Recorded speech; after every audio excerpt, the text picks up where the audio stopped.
Hi, this is Ashish, and this is the code for question 1. So I used the pandas library to read the CSV file here. Uh, and then with the data set, we used training and testing. We did a 70-30 split. 70% is used for training, and 30% is used for testing. Next, I have the visual representation of the sample. I used a pie chart. I took a screen cap here, and there it is. The transactions, the real make up 99.8273%, and the fraudulent transactions make up 0.1727%. That's the code for it here. Next, I use the classification. I use naive Bayes. Here's the code for it. And I use the accuracy score and confusion matrix here to get the performance of the classification. This gave us, here's a screen cap for it, by the way, when you run the code. So the accuracy came to 99.29%, and here's a confusion matrix. This is a unbalanced data set, so for the last part I used KNN, and here's the code for it. I actually commented it out because it takes a while. But I have the accuracy here, 99.84, which you can see increased from the 99.29. And the confusion matrix is here, and that's it.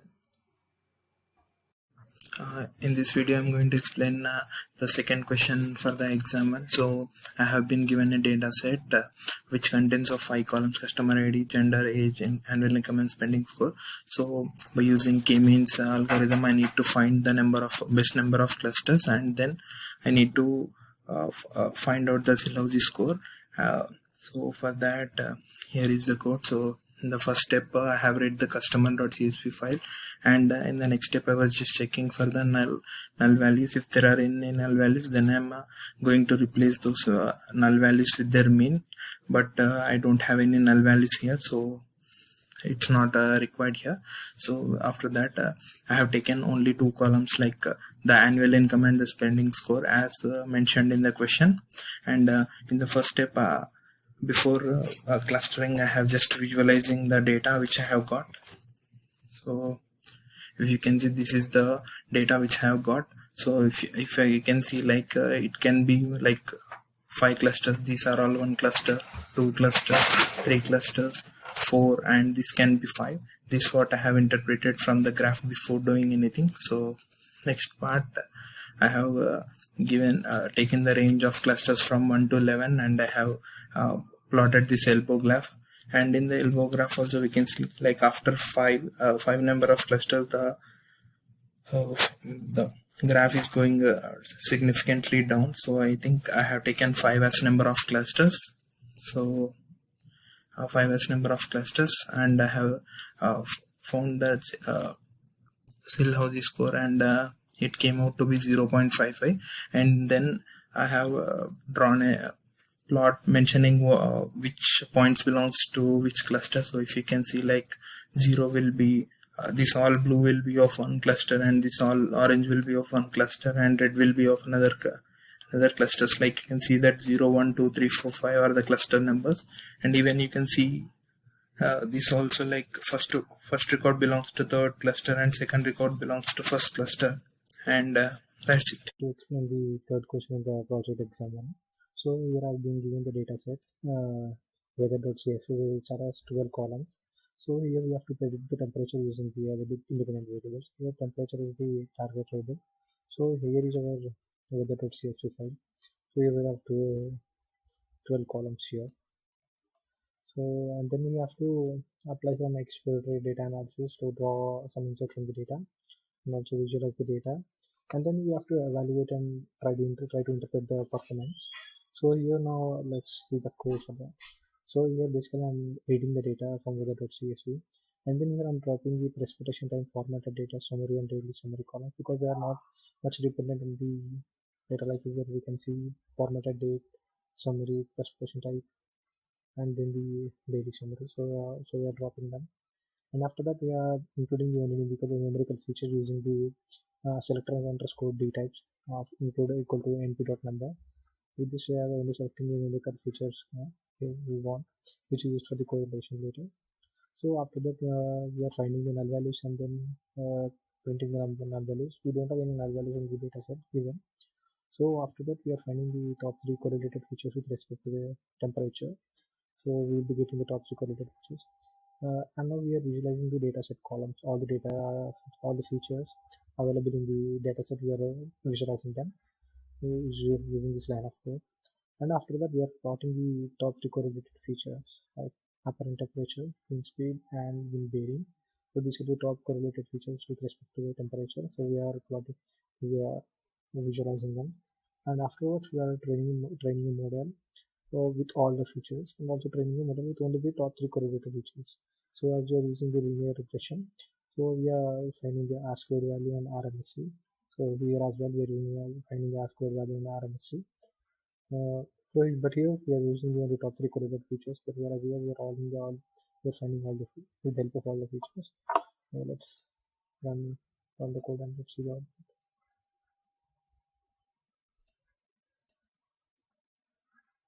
So here you can see.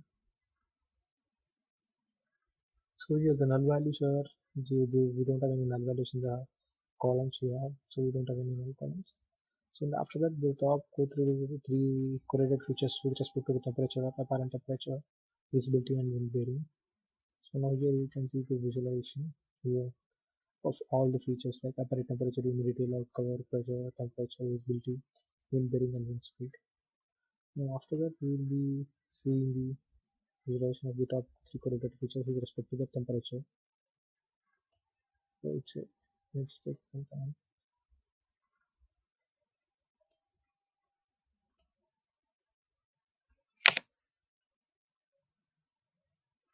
Yeah, here you can see temperature versus apparent temperature versus wind speed, and temperature versus wind bearing. So here is the data about that.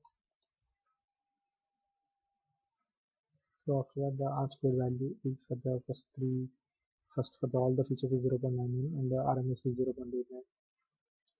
Whereas for the only the top 3 correlated features is 0.98, whereas the RMS is 1.39.